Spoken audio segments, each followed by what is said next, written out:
life.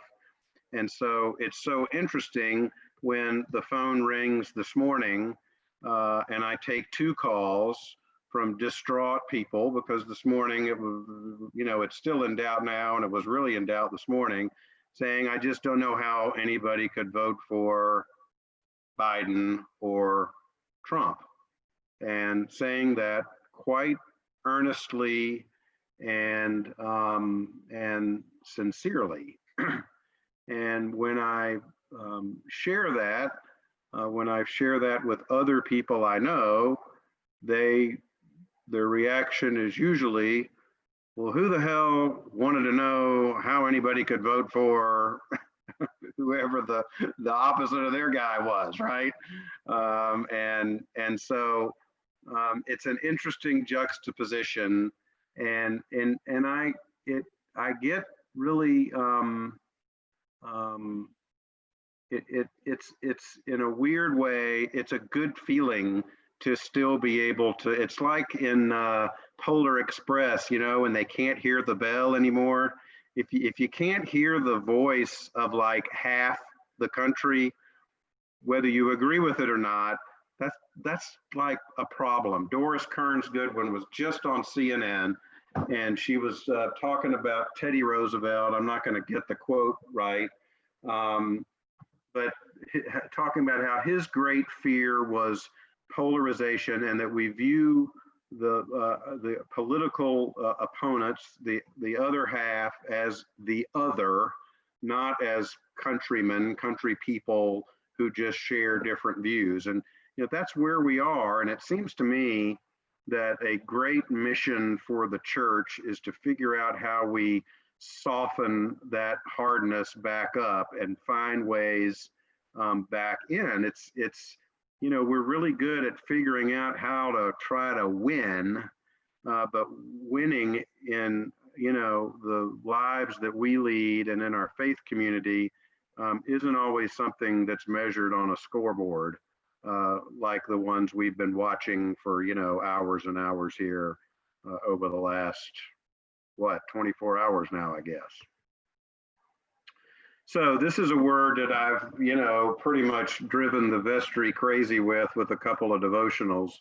And I want to read you what is really now my all-time favorite passage. It's going to come up on the screen, but what I've asked you to do, if you can force yourself, is maybe just look away and close your eyes. It's written by a pretty obscure author. His last name is Dark, but just listen to these words on nuance and see how they kind of wash over you and affect your understanding of where we are as a country. So here I'm going to start. And this is the author speaking, saying, I want very badly to challenge the ease with which we succumb to the false divide of labels.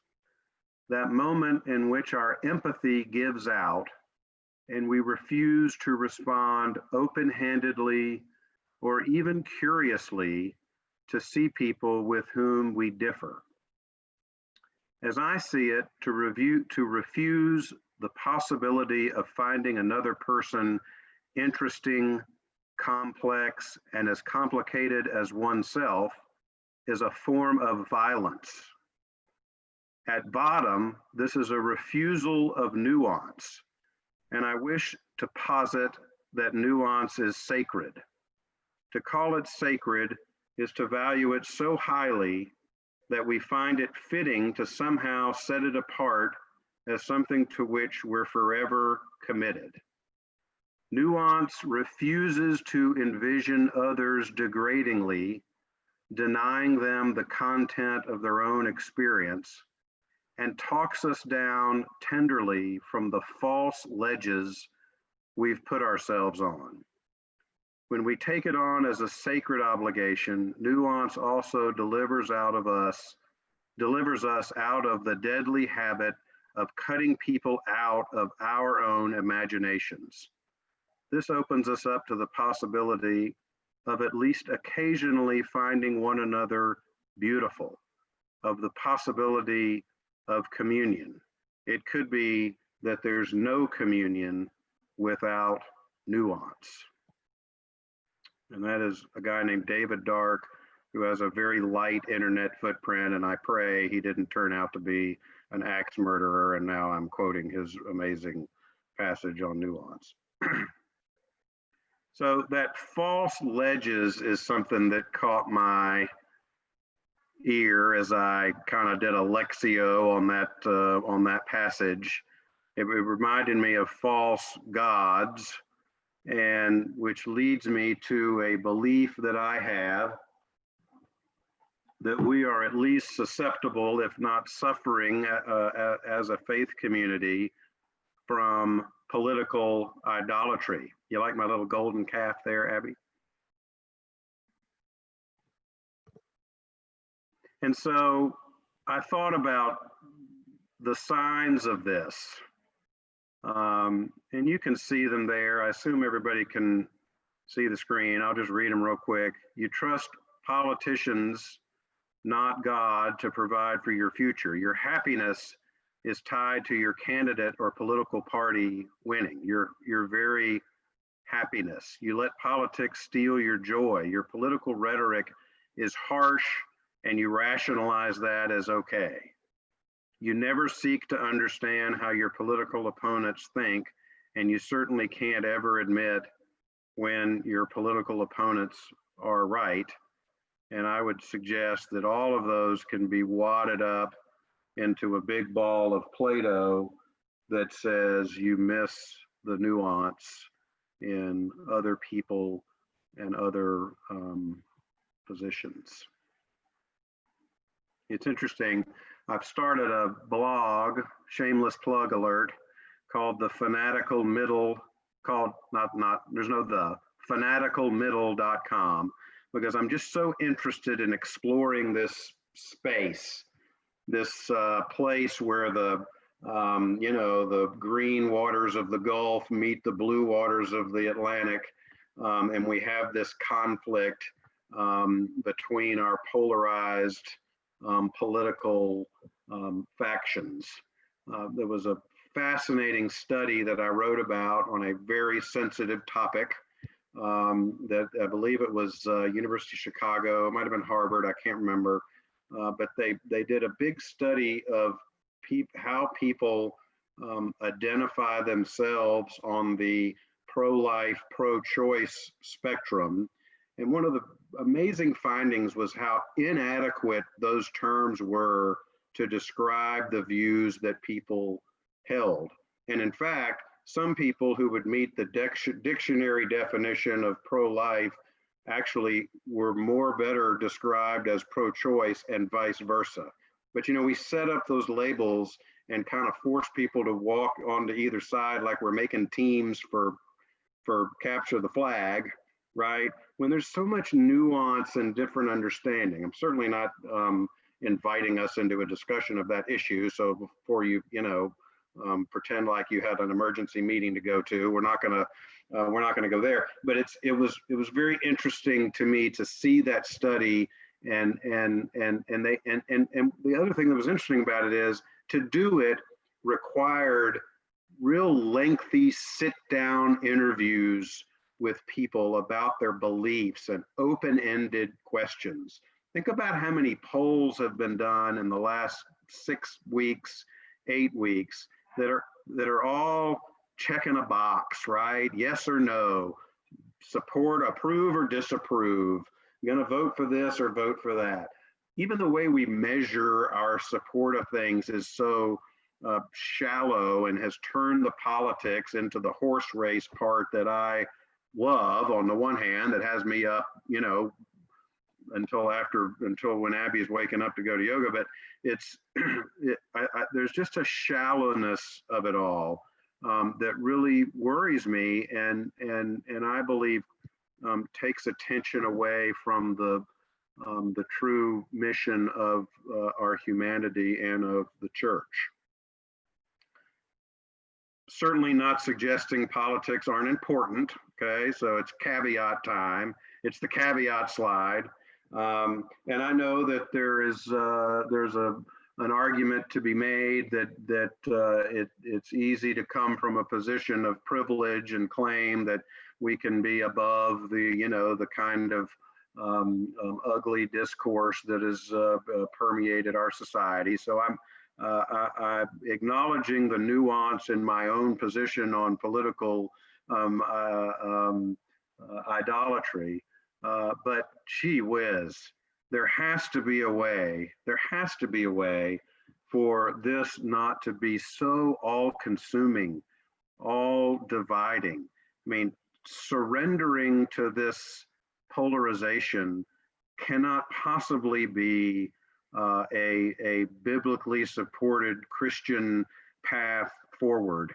The same unclean people with whom Jesus, the least of these, well, why can't that also be used to describe people with whom we have sharp, serious political disagreements, not just the kind of traditional sense of that term? And I think that can come from the right and the left. So I have this deep fear of politics becoming the religion of people. And look, you see this, you see people on social media where you're like, remember when that guy used to, do restaurant reviews or share pictures of his cats, and now it's all politics all the time.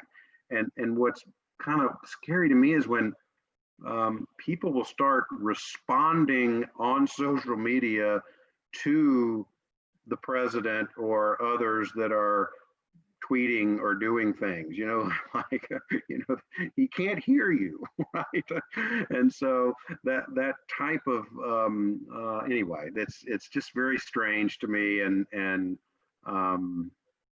concerning. So that's about 20 minutes worth. The last thing we need to do is hear me talking for an hour. And so I would love to now shut my big mouth and open this up for discussion, because I think the solution to this problem, if you agree that it is a problem, and if you don't, then it was nice to see you. But if you think this is a problem, then the church is going to solve this problem. This is not going to get solved politically. I think it starts with all of us and figuring out how to do that. So you can see the questions here. How do we build bridges between red and blue America? And I know red and blue America is a terrible overgeneralization, but you get the message. What are you doing to seek out contrary information? This confirmation bias is such a huge issue.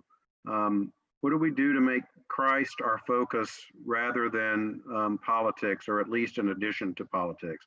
How can we escape a culture where it's okay to write off half the population, as Roosevelt has talked about? And then how do we just address the tone and tenor of our communications and thoughts? I have this real aversion to the word shameful. In fact, I had a slide in here and I just didn't want to go on a rant, but you know how many things we call shameful that really aren't shameful?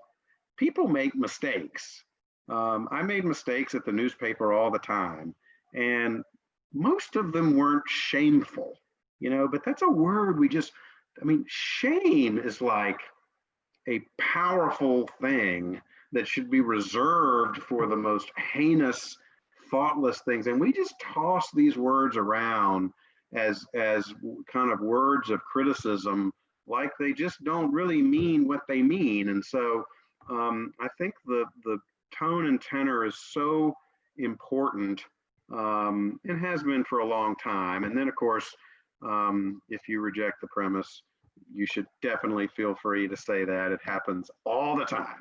Right here in my little house, it happens all the time. So that's what I have for you today. I hope we'll have a conversation. I'm happy to answer any questions that you have. More interested in just hearing your thoughts on things. And Wallace, I hope I have accomplished my mission, at least for the first half of our program. Now for a word from our sponsors, and then we hear from y'all, right? I think that's my last. Yeah, that's it.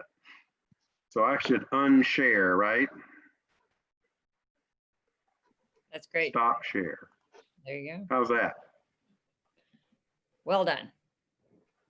Yeah, sorry, Tawny Port wasn't able to get a sponsorship in this today. That's funny. Questions, whether there's some things came up in the chat. I definitely put a link to the blog, but questions from that last slide. By the way, Katie, we only see your picture, Katie, but I bet you're waving from